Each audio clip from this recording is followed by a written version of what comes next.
Opa, E aí, Vini? entrou, Celo. Deixa eu E só ver aqui, que eu acho que já tem a solicitação do a Leandro. outra solicitação do Leandro. Deixa eu ver aqui. Aqui achei.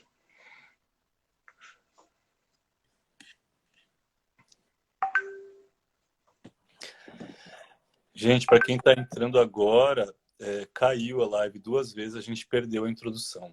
Na introdução eu falei um pouco sobre o nosso trabalho do Menu Diva. Oi, gente, voltei. Ô, Leandro.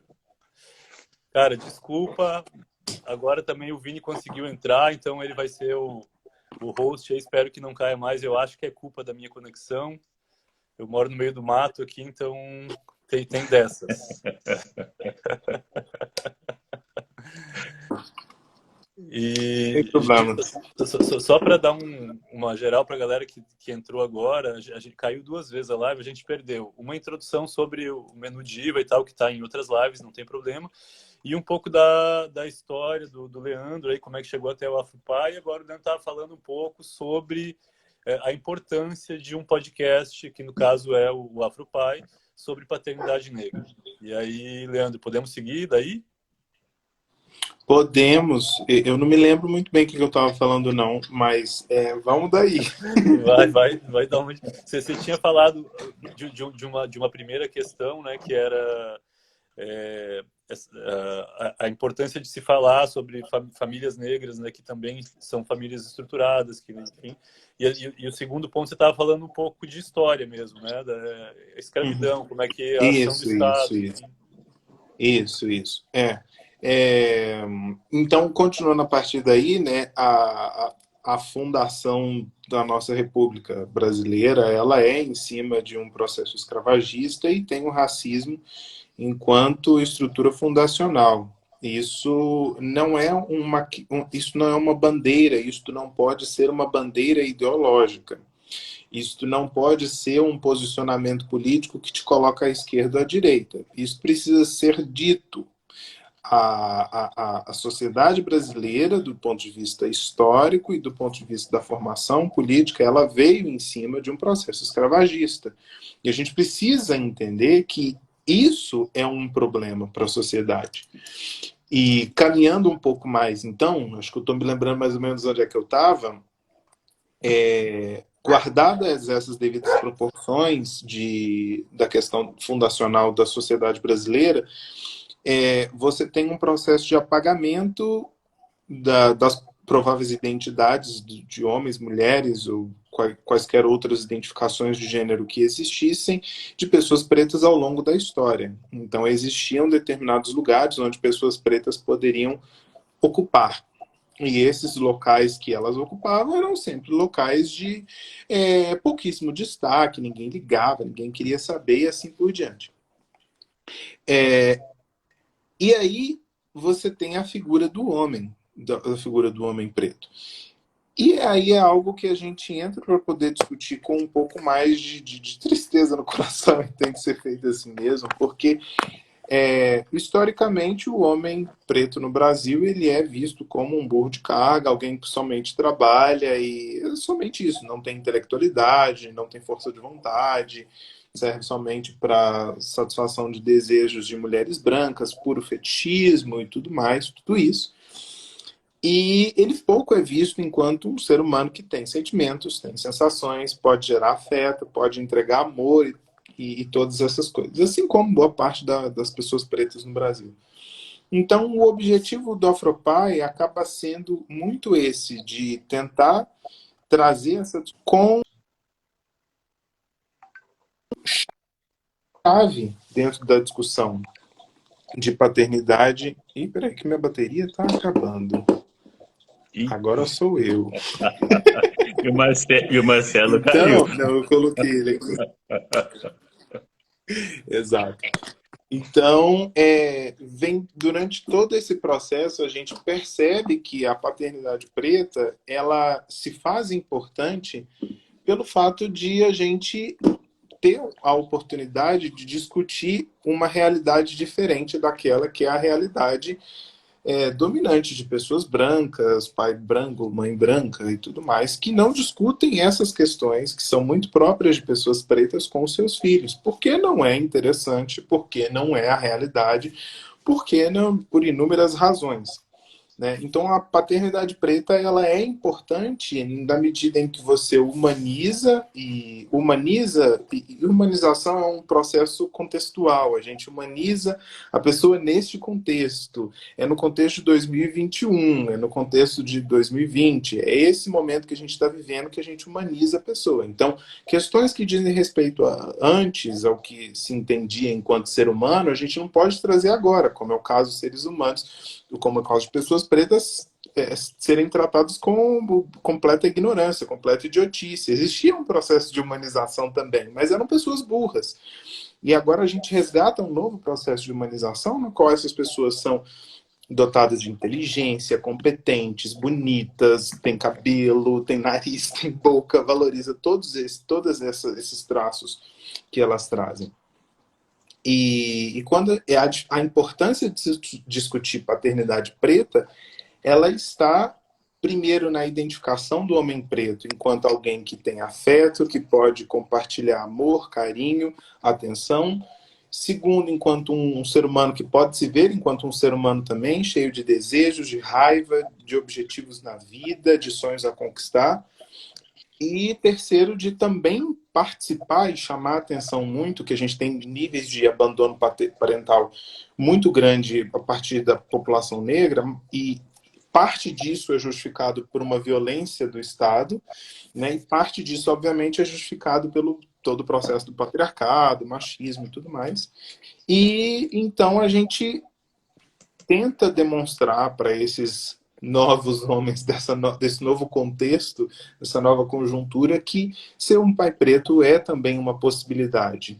E ser um pai preto é também uma possibilidade, acompanhado de outras diversas, inúmeras possibilidades que acompanham a vida de uma pessoa preta. Mas que também é uma possibilidade que deve ser encarada enquanto uma possibilidade e que tá aí, a gente está aí, a gente está aí para poder dar suporte, a gente está aí para poder ajudar, para receber e-mail, ouvindo, lendo relatos e responder, discutir coisas no podcast e assim por diante. Então, eu acho que a importância da paternidade preta é essa. Poxa, Ocelo, posso emendar aqui já uma... Pô, Leandro, Com certeza. Ô, Vini, entrou já aproveita, Vini, e se apresenta, que eu fui tão mal educado que eu nem mal te apresentei e comecei a falar. tudo bem, poxa. Ô, Leandro, é um prazer te conhecer, te acompanho e muito legal você estar aqui com a gente. Eu sou o Vini Belisário, eu também faço parte da iniciativa, juntamente com o Celo, com a Duda, que está nos acompanhando aqui também. Trabalho com diversidade, sou consultor de diversidade há 20 anos aí, e essa discussão que você traz, né, que é extremamente de ressignificar essa construção, e quando você relatou, né, o seu histórico de família e tudo mais, eu tinha uma pergunta que vinha justamente nessa direção, principalmente quando você traz esses apontamentos, né, da forma como a masculinidade é construída para nós, homens negros, por conta do racismo.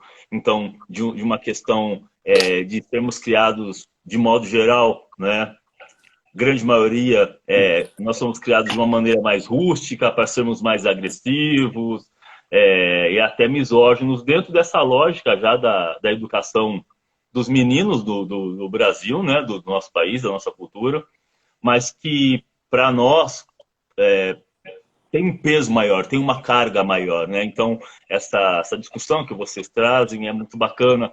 E aí, a minha pergunta vem justamente nesse sentido, né? Como que vocês pensam, né, para essas novas gerações e para quem vocês falam, né, para nós e para todos, que educação, né? O que vocês consideram, o que você considera importante na educação para justamente que esse olhar, esse padrão machista, misógino e homofóbico que faz parte, nós homens somos submetidos, né? Mas que nós homens negros temos ali uma uma pressão maior, justamente por esse olhar desumano que já existe sobre nós, e, enfim, nós temos que ser mais agressivos, violentos e tudo mais. O que vocês consideram importante, que vocês trazem para que a gente quebre esse padrão, né? E que acaba sendo mais intenso para nós, homens negros? Uhum. Quando você fala educação do ponto de vista formal ou criação de Não, criança? criação, educação no Meu geral, no Deus, geral. olha que é isso. Por que você não cortou um pouquinho? É coisa pra Não, caramba. São muitas frentes de batalha. Live vai até que dia? Então vamos lá. Mas vamos lá.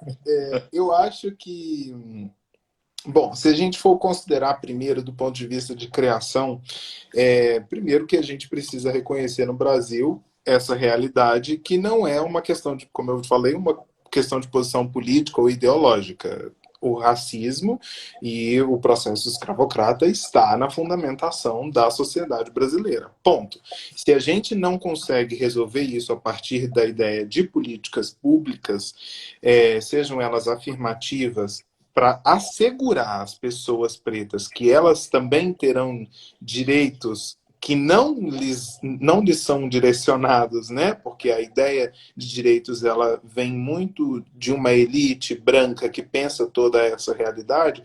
Se a gente não tiver políticas que também pode ser feito por essa elite branca, não tem problema, mas que seria melhor que fosse produzida por pessoas também pretas, a gente não consegue sair do momento onde a gente está. Então, a política de cotas, política de incentivo, política assistencialista mesmo, de dar comida para as pessoas, né, comerem, porque a gente sabe que a população que mais sofre com fome é a população preta, política de educação, para que as crianças possam ter educação integral de qualidade. E a educação, ela tem, assim, só sendo professor, eu acho que você ter uma dimensão, ou estudando educação, para você ter uma dimensão de como a educação ela é transformadora de fato na vida de uma criança que vai para a escola, ela almoça, ela toma café, ela estuda, ela tem atividades diversas, então ela é muito do que se diz, né, de tentar brigar com essas más influências, porque se uma criança ela não tem acesso a bons incentivos, música boa, filmes bons, brincadeiras legais, educação de qualidade, comida boa, ela não vai conseguir se desenvolver. Ela não vai conseguir se desenvolver porque você precisa de estímulos para poder se desenvolver. Então você precisa de políticas de qualidade. E aí eu acrescento mais uma, políticas trabalhistas de qualidade e políticas de família de qualidade. Porque tudo isso faz parte de um pacote gigantesco. Um pai e uma mãe não conseguem sair de casa para trabalhar se eles têm que se preocupar em cuidar de uma criança. Eles não conseguem sair para trabalhar de forma tranquila na cabeça. Às vezes o pai pode acabar saindo mesmo, porque a sociedade legitimou que a mãe cuida da criança e está ótimo, mas apesar disso ter um problema gigantesco, né, de se tratar, mas você precisa de ter um suporte grande do Estado, do ponto de vista de política pública. Não é necessariamente dar dinheiro, mas do ponto de vista de política pública, de institucionalização, legislação para que essa criança tenha, que os pais tenham no Estado um aparato institucional para falar assim, eu preciso ir trabalhar, onde é que eu deixo meu filho? Onde é que eu vou ter educação de qualidade? Onde é que eu vou ter alimentação para ele poder ir? É sabido que pais e mães têm um desempenho, uma performance de trabalho muito inferior às outras pessoas que não são. Porque a gente está cansado. É isso, a gente está cansado. Então não tem como a gente ter uma performance de pessoas que não têm filhos, que podem simplesmente chegar numa sexta-feira à noite, como amanhã, e ir para uma balada, tá tranquilo, sair com seus colegas e aí dorme o final de semana inteiro, levanta a segunda-feira e vai trabalhar. Não se pode fazer isso. Você tem uma jornada, e sobretudo com a participação do pai de forma mais ativa, que eu detesto esse termo paternidade ativa, que eu acho que é só vergonha na cara. Eu acho que as coisas ainda podem ser balanceadas para ambos os lados, né? O cansaço do homem e da mulher vão ser balanceados, mas ao mesmo tempo ambos vão estar cansados. Então, necessariamente, você precisa de ter políticas trabalhistas que reconheçam isso e que tá tudo bem você ter filho, porque no final das contas a gente precisa, assim, Do ponto de vista prático, você precisa de ter filho para poder fazer girar a roda da economia, porque você precisa de alguém para poder trabalhar no futuro e consumir. Então é uma lógica meio idiota você querer, não, mulheres não vão contratar mulher grávida porque é gasto. Tá, tudo bem, cara, você está jogando a sua economia inteira no lixo, porque se você não pensa nisso, não tem jeito. Do ponto de vista de família, pais e mães precisam ter suporte de família mesmo, do ponto de vista de políticas públicas, mais uma vez, que assegurem que eu posso ir trabalhar, que meu filho vai ter um lugar legal para poder ficar, seja numa creche que não se ensina, não se ensina nada, mas é um espaço para a criança brincar, interagir e tudo mais, seja numa escola de qualidade, isso tudo tem que estar interligado. Então eu acho que um pé disso tudo é o Estado, e o Estado tem que se fazer mais presente. É impossível você ter uma... Impossível, em qualquer país, você ter um Estado que está ausente na fundação daquilo que é a sociedade. É impossível, porque se ele está ausente é o que acontece, como acontece no Brasil, né? Que ele decide se colocar ausente. De um outro lado, eu acredito que existe uma perspectiva a partir das iniciativas das pessoas. E aí eu poderia separar aqui entre duas raças ou duas cores, branco e preto. Né? Para ficar assim, tem variações gigantescas, mas para poder dizer aqueles que que são mais valorizados e que têm seus privilégios e aqueles que são desvalorizados e têm menos privilégios. Mas, sobretudo para as pessoas pretas, eu acho que a gente precisa primeiro de nos reconhecer enquanto seres humanos dotados de muita capacidade, muita inteligência, muita beleza, autovalorização mesmo, de verdade. Saber que a gente pode chegar aonde a gente tem interesse de chegar, que a gente pode construir a história que a gente quer, que existiu um processo escravocrata na história que nos roubou essas potencialidades, essas possibilidades, e de que é nossa função, enquanto pessoas negras, reconhecer esse processo de roubo das nossas identidades e possibilidades e nos colocar de forma muito presente nessa nova realidade, nesse novo contexto que está se apresentando para a gente. Então, eu acho que para as pessoas pretas é reconhecimento e identidade.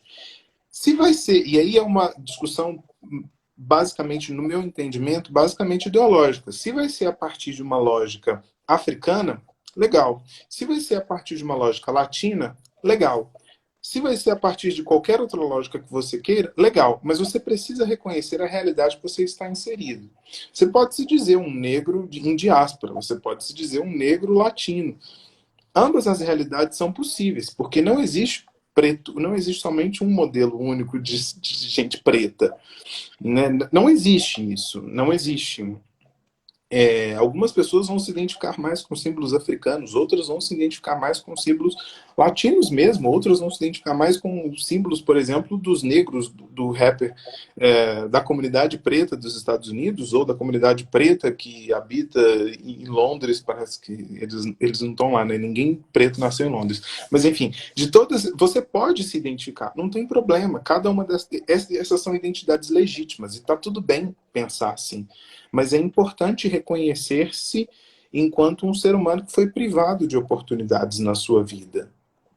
E isso é importante, sobretudo. E lutar para que você tenha mais oportunidades e que as pessoas que vêm depois de você, os seus descendentes, toda a sua hereditariedade também tenham essas oportunidades de poder decidir, ter esse benefício da dúvida de falar assim: eu me identifico mais como um negro latino do que como um negro em diáspora africano. Porque aí você consegue gerar, de certa forma, uma mudança um pouco mais estrutural. Isso do ponto de vista assim, muito individual.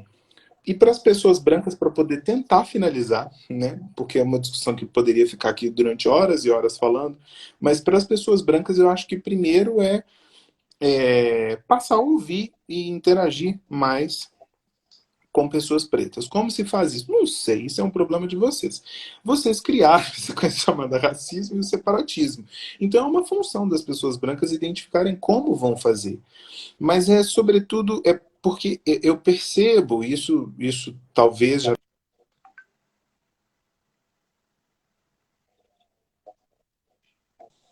Voltei. Não?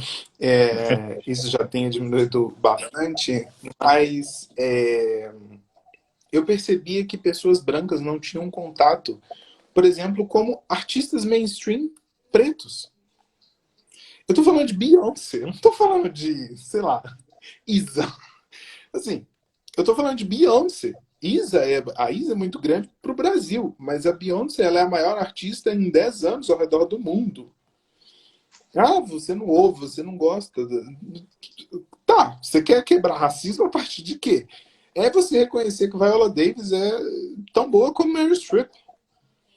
É você reconhecer que Lélia Gonzalez é tão boa quanto, sei lá, Agatha Christie. E assim por diante. É você reconhecer que pessoas pretas também produzem conteúdo de entretenimento, de conhecimento, que são de qualidade também. É se expor a essas realidades. É entender que existem discursos diferentes daqueles que você gosta de ouvir somente. Porque é muito confortável, obviamente, para todo mundo ficar na sua zona de conforto. Mas é impossível você acabar com o racismo sendo que você não para poder ouvir, por exemplo, o último álbum que o Bruno Mars lançou, que para mim, assim, uma lavada de alma, pelo amor de Deus. Eu ouvi esse álbum 7 vezes no dia que ele saiu. Sim, no repeat. Eu falei, gente, isso é perfeição. Isso aqui é perfeição. É claro que se Beyoncé lançar um álbum, eu vou achar que é muito mais perfeição do que Bruno Mars, mas é uma questão de gosto, meu.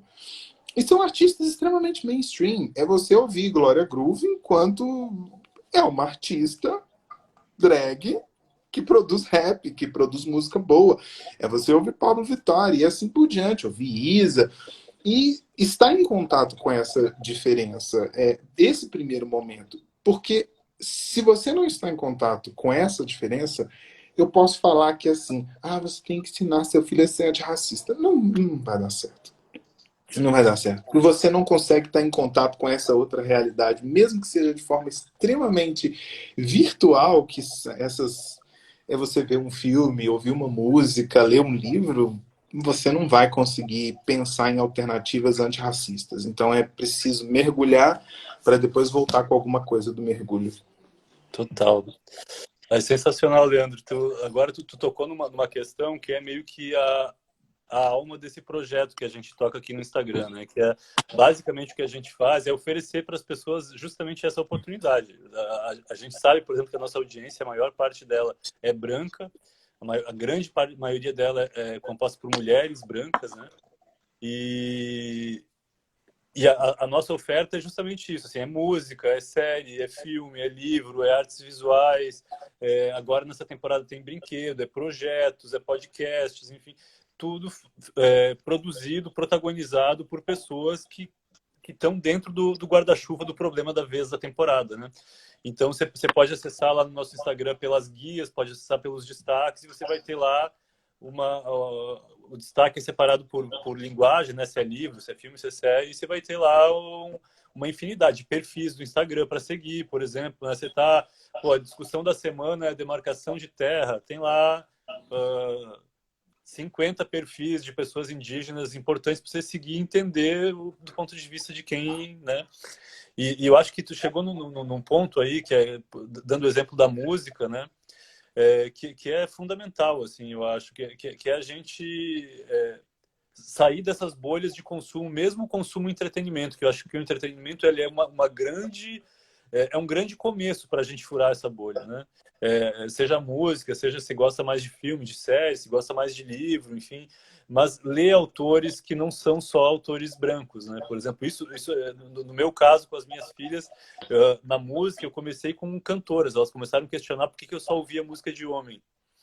E a partir Sábias. a partir desse movimento que eu fiz, eu descobri um universo hoje, na minha retrospectiva do Spotify, 90 e tantos % do que eu ouço é mulher. Eu virei um fã incondicional de Alicia Keys, assim, que eu defendo ela até... Ai, meu Deus, ela é perfeita. Sou assim, não, ela para mim é assim, ó, Tem A uma gente não briga vai aí, entrar em hein? Tem questão uma de briga fanatismo aí. aqui, não, tá? Nossa, Beyoncé é melhor e pronto, acabou, mas Alicia Keys, sim, tem uma música, You Don't Know My Name, pra mim é uma das Nossa, músicas mais perfeitas que eu já ouvi na minha vida, que foi que eu cantei pra minha esposa, pra conquistá-la. uau. Uma das músicas que eu cantei, mas Não, eu, aquela parte que ela declara, aquela ligação, pra mim é assim, meu Deus, que preciosidade. não, sensacional. Agora que eu começo a falar dela, eu vou até o final da live falando dela, que eu sou fanático, né, completamente. O Vini sabe já, né? Mas, enfim, são esses pequenos movimentos assim que eu acho que acabam criando mudanças gigantes, porque, no meu caso, isso foi uma reviravolta que reverberou em vários setores da minha vida, né? E me fez reavaliar muita coisa. E aí, uma coisa que eu queria te perguntar, que é no caso da infância, assim, que eu acho que vai também ao encontro da pergunta que o Vini fez, né? O Benjamin, por exemplo, tem 4 anos, né? Eu tenho uma filha de 4 anos e uma de 7. Com 4 anos, eu imagino que ele, em alguma medida, ele já consuma algum tipo de conteúdo. Seja música, história de ninar, algum desenho, toda a publicidade que ele está exposto no cotidiano, enfim, em todos os cantos. E na Diva, assim, um dos temas principais que a gente, através do qual a gente aborda a questão da diversidade e inclusão é o consumo de conteúdo. A gente pensa na desigualdade, sobretudo do ponto de vista narrativo, porque a gente acredita que aí está um dos X da questão, né? E também por autores E o americanos Marcelo como... caiu de novo, pessoal. Poxa. Ah, voltou. Voltei? Voltou. Voltou. Eu não sei onde é que eu tinha parado, No enfim, mas... X da questão você parou. No X da questão. Consumo de conteúdo e ele caiu de novo.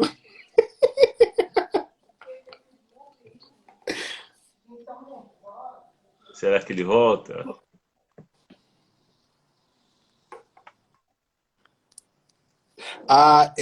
Foi basicamente isso que aconteceu da outras vezes. A internet falhava a primeira vez, ele Poxa. voltava, acho que é o último respiro. Falava assim, ai, caiu, viu? Caiu, agora caiu de vez mesmo. Deixa eu ver aqui se ele vai voltar aqui para ele completar aqui. Ó. Acho que ele vai entrar aqui.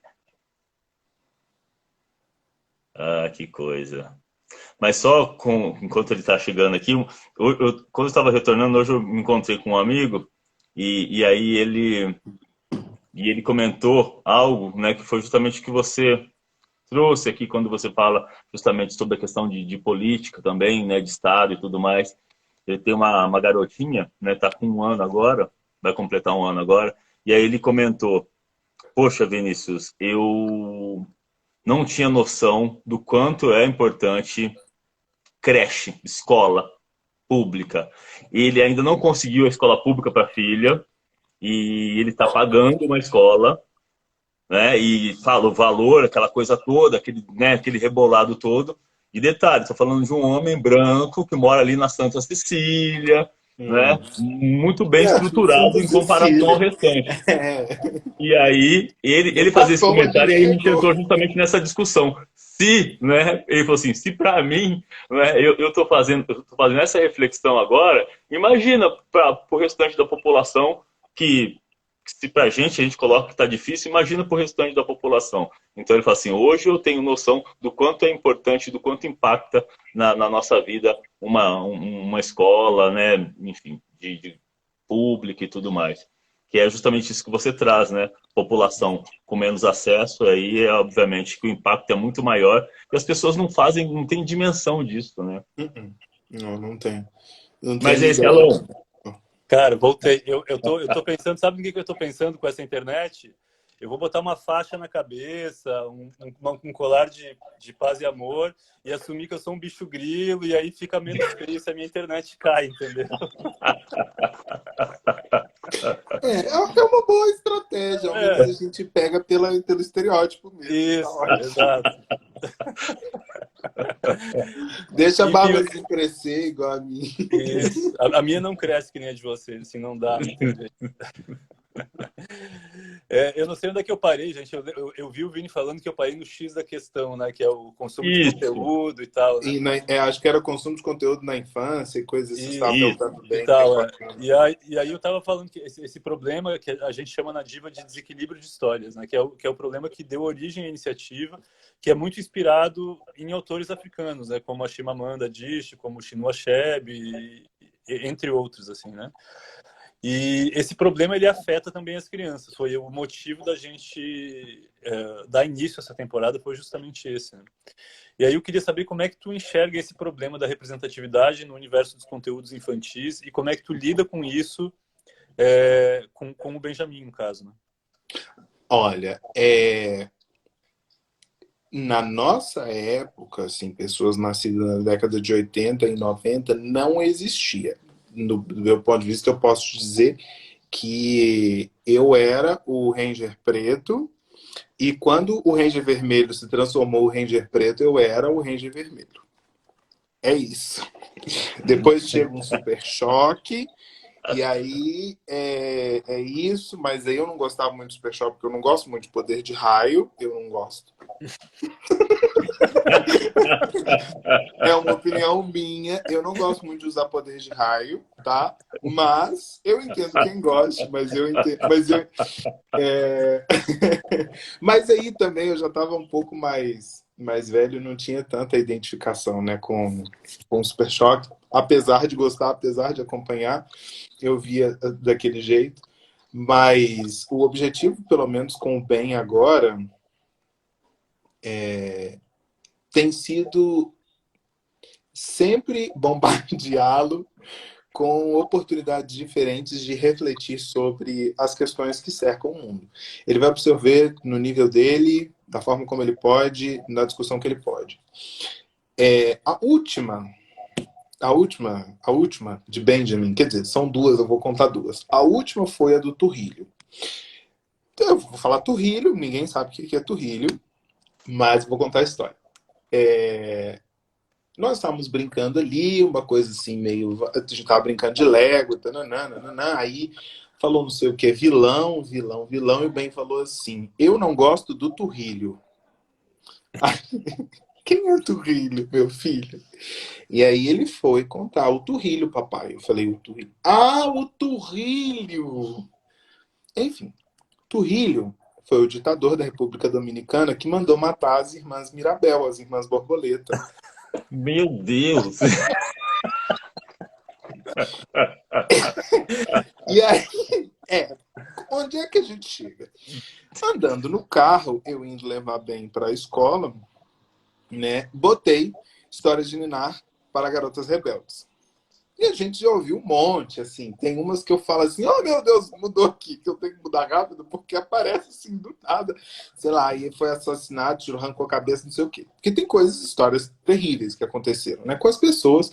O objetivo, obviamente, é contar a história de mulheres que foram muito marcantes, mas isso acontece invariavelmente, dependendo de como é.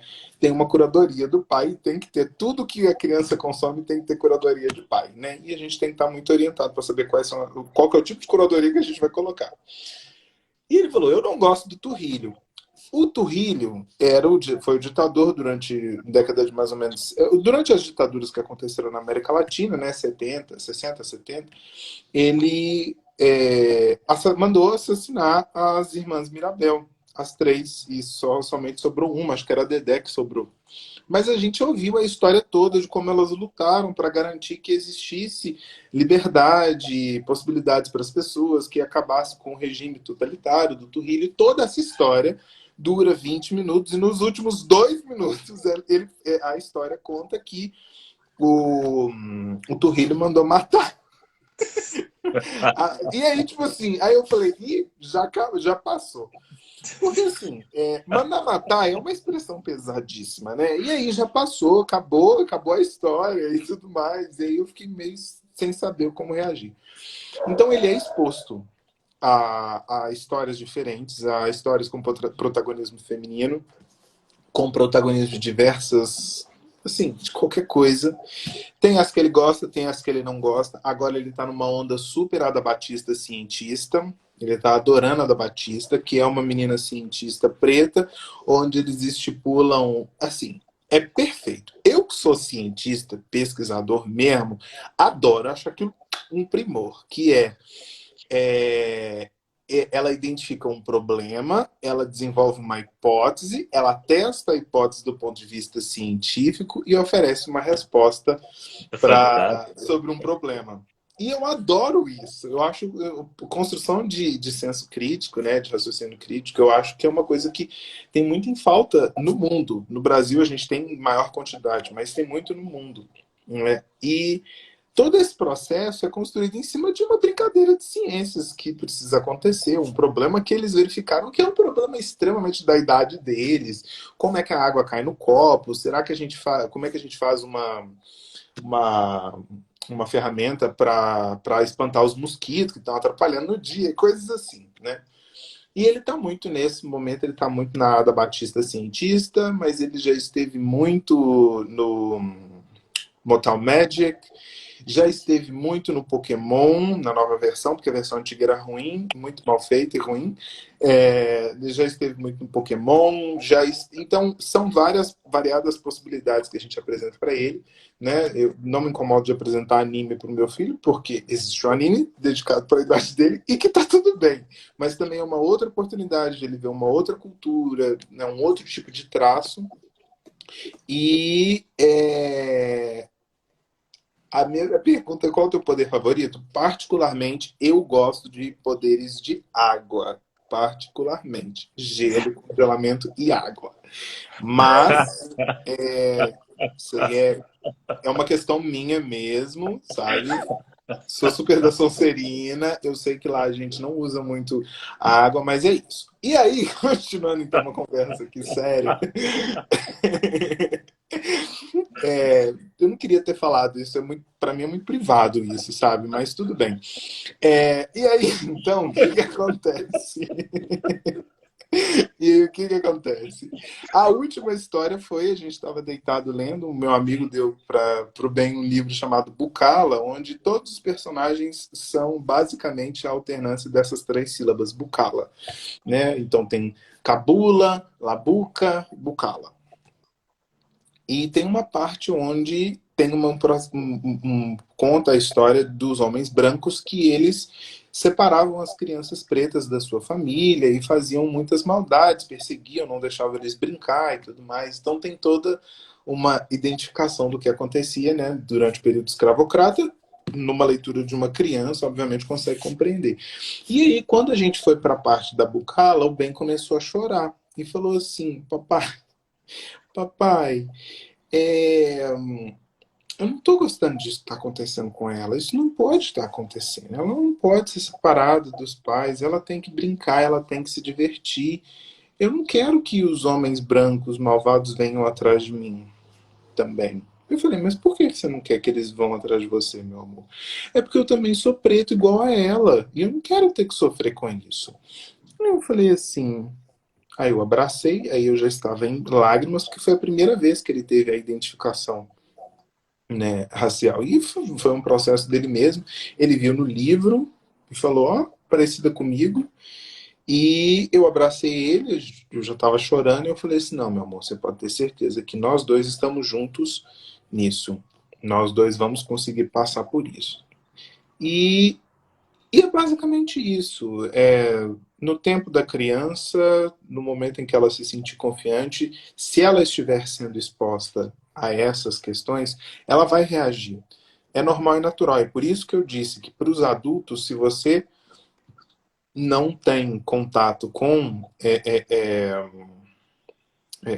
entretenimento, consumo de conteúdo produzido por pessoas pretas, não tem como você criar algum tipo de, a palavra da vez, empatia com esse tipo de narrativa. Não tem como você criar uma ideia do que é aquilo.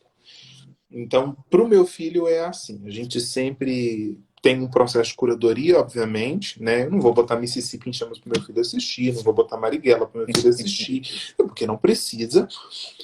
Mas tudo que direcionado para a idade dele, a gente assiste, às vezes assiste um episódio antes, para poder ver como é que é a vibe do Marcos, qual que é o tipo de discurso para poder ser passado, porque aí, fatalmente, se ele está sendo exposto, em algum momento ele vai reagir. Nem que demore 10 anos, mas ele vai reagir, porque ele está sendo exposto.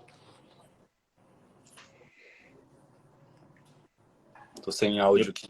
Tô sem áudio, certo. Gente, eu não sei o que vocês acham, o papo tá incrível, assim, tá... Além de instrutivo, tô dando muita risada aqui. Mas já passamos aí, sei lá, já passou das 8. Eu não sei, de repente a gente podia fazer um bate-bola final aí, para se encaminhar para o final. O que vocês acham? Tá de boa? Beleza.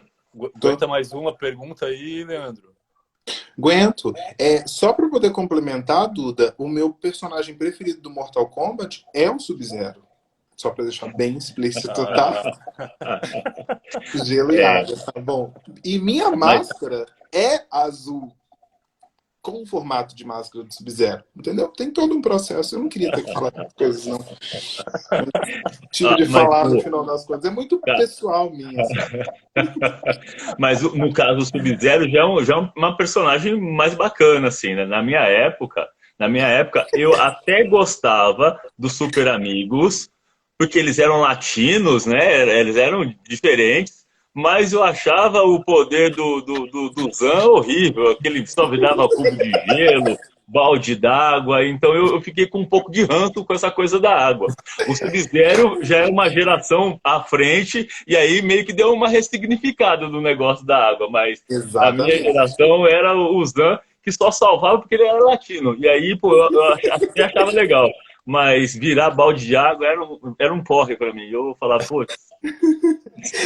Olha, Duda, vou te falar uma coisa. Kitana não tá na última versão do Mortal Kombat. A Jade está.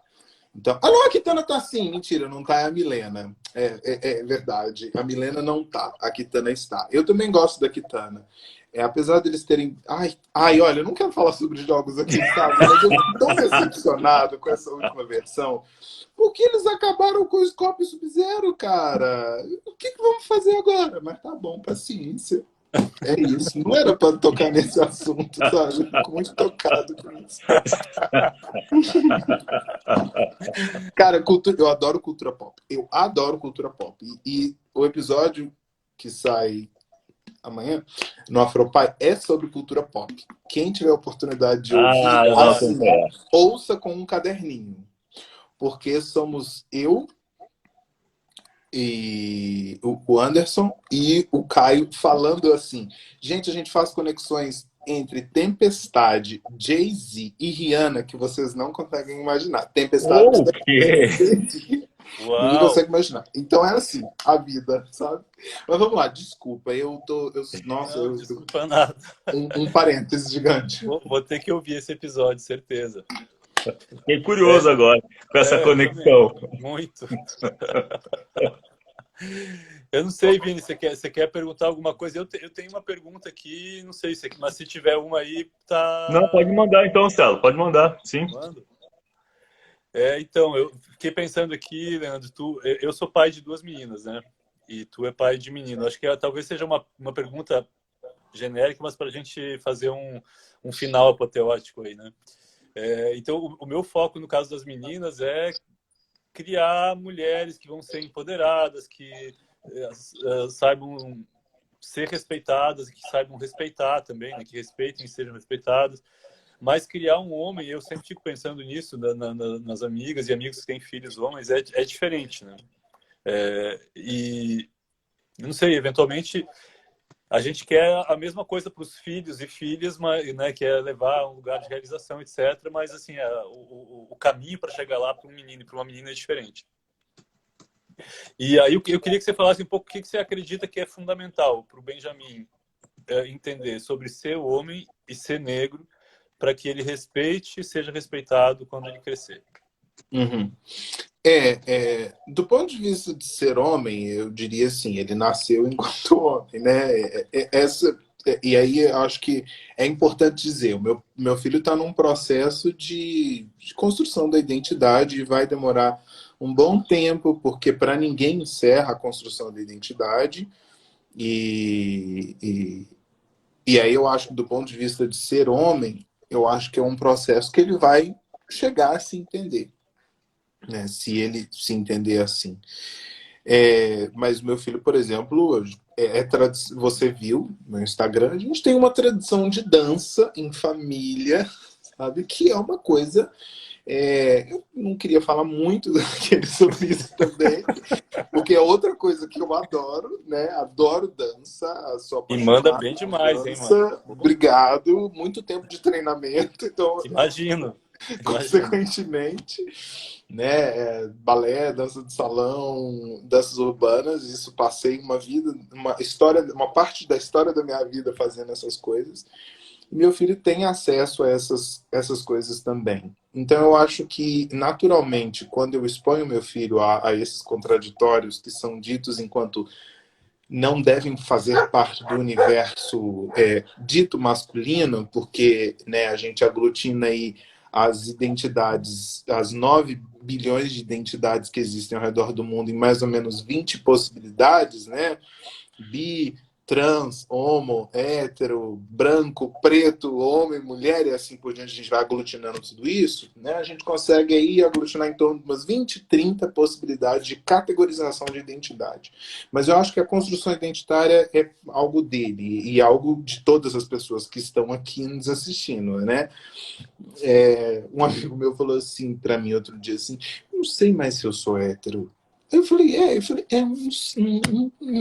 Esse discurso hétero não cola mais comigo. Eu falei, entendi qual que é o seu problema.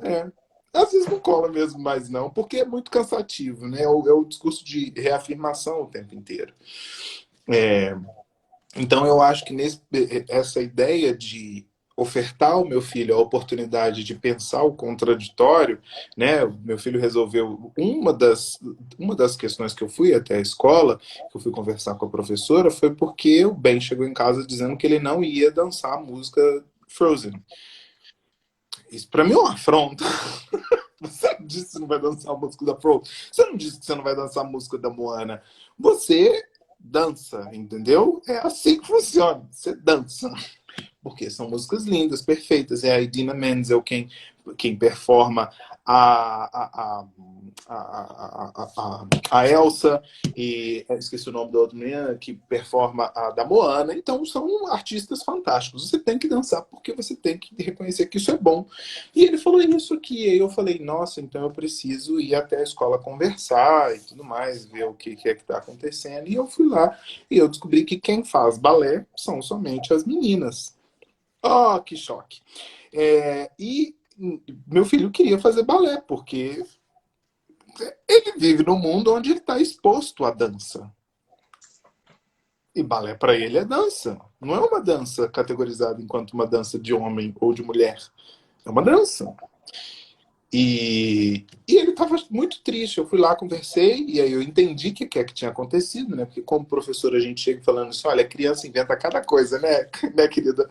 Falando com a professora, olha, eles inventam cada coisa. Chegou lá em casa falando isso. Eu queria só entender o que é que está acontecendo. Porque a gente sabe que a cabeça da criança interpreta as coisas de uma forma que não é, né? Ou parcialmente do jeito que é. Eu ofereço a ele a oportunidade de dançar balé, de estar em contato com um outro mundo dito, não tradicionalmente heteronormativo, tudo mais. Assim como eu oferto a ele a oportunidade de estar em contato com a questão racial. E aí isso não é somente da questão em reconhecer-se enquanto negro, mas é também de reconhecer que existem africanos, existem asiáticos, existem australianos, existem europeus, existem América do Norte, América do Sul, América Central, assim por diante. Existem todas essas diferentes pessoas que existem ao redor do mundo e que muitas delas, como é o caso de parte do Oriente Médio, não se identificam. São pretos, você olha, você vê a cor, a tez da pele é preta, mas a pessoa não se identifica enquanto preto, porque para ele a ideia de preto é uma ideia de quem é africano. E pronto. Uma das discussões que eu tive com africanos e médio-orientais, era iraniano, quando eu morei na Alemanha, era essa questão. Eles não entendiam que eu era preto. E eu falei, tá, eu entendo que vocês não entendem. Pro africano, eu não podia me dizer. você não é preto, você é marrom. No máximo, marrom latino. Você não é preto. Eu falei, entendo, entendo. Pro indiano, ele falava, você não nasceu na África. Não tem como você é latino. No máximo, é isso que você é. Porque a minha cor é igual a sua e eu não sou preto também. Então você também não pode ser, porque a gente sabe que quem é preto é quem veio da África. Essa discussão precisa ser colocada para o meu filho, para ele poder identificar que existe uma variedade muito grande de cores de pele. E no Brasil a gente tem uma variedade gigantesca de cores de pele. E ele precisa ser exposto a isso. Ele precisa compreender que essas questões definem muito a história que a pessoa carrega consigo, quem a pessoa é. E isso vem, em parte com a escola, obviamente. A escola do meu filho fez isso aqui para o mês deixa eu ver aqui. Para o mês de novembro, né? Relembrar a consciência negra no Brasil. Isso vem em parte pela escola, isso também vem em parte pela criação que a gente dá aqui, para ele a oportunidade de ver isso. E, na minha concepção, obviamente, o que não pode faltar é a exposição a todas essas diferentes possibilidades de se pensar o mundo. Meu filho ainda não tem contato, por exemplo, do ponto de vista religioso, ele ainda não professa nenhuma religião, até porque eu sou ateu, minha esposa é espírita, mas eu sou ateu, eu não tenho muito contato com religião, eu fiz um acordo com Deus, não manda nada para mim, não mando nada para você, eu sigo aqui a minha vida, tentando não errar muito demais e tá ótimo. Mas vai chegar um momento em que ele vai ter contato com outras religiões também, isso vai formá-lo enquanto um ser humano, né? E eu preciso dar a ele a capacidade de perceber o contraditório, perceber a pluralidade e que ele possa compreender, e eu acho que ele compreende isso, que mulheres são mais desvalorizadas, pessoas pretas são mais desvalorizadas, africanos são mais desvalorizados, imigrantes são mais desvalorizados, e que tudo isso forma um caldo gigantesco de problema que ele precisa ofertar. Então eu acho que existe uma preocupação muito grande minha de formar o meu filho com consciência racial, de classe, do momento que ele está vivendo e contextual, né? Porque o racismo eu não acredito que vai acabar amanhã. Então, ao contrário do que o presidente diz, eu acho que a gente precisa preparar os nossos filhos para poder responder a essas demandas que estão se apresentando. E elas são diversas. É até difícil de ficar falando assim, porque não tem como a gente pontuar. Ah, não, vamos resolver o problema do racismo aqui hoje. Não vai rolar. Tem que ser tudo junto e misturado.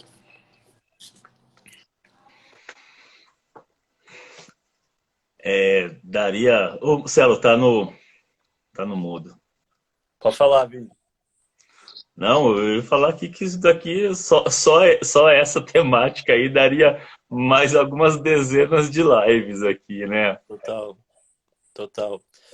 Não, eu acho que tem uma mensagem muito poderosa aí, Leandro, nisso que tu falou, assim, que eu acho que eu tô com a mão toda suja de tinta aqui, ó. Não sei o que você estava fazendo. Nem te conto. Mas eu acho que tem uma mensagem muito poderosa que eu acho que o contato com a diversidade na infância, na adolescência, ele é tão primordial, porque até a própria constituição da autoidentificação, dos processos de autoidentificação passa por aí, né? Eu acho que você falou de uma maneira super incrível, assim, muito bonita, assim, essa oportunidade que você dá para o Benjamin, de ele conhecer para, na hora certa, poder escolher, ela é fundamental, né?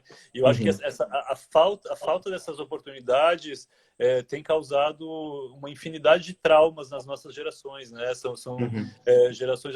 Eu acredito que muito da transfobia, da homofobia, desse ódio, ele é justamente fruto desses ressentimentos, né, desses traumas de pessoas que nunca conseguiram encarar seus próprios desejos ou a sua própria as suas próprias possibilidades de identificação para fora da norma, assim. Então, Marcelo, eu vou te dizer uma coisa que eu realizei isso tem pouco tempo, né, um ano para cá, que eu falei, é muito mais fácil a gente construir uma sociedade baseada na oportunidade de verificar o contraditório, o diferente e tudo mais, do que tentar desconstruir o que está aí.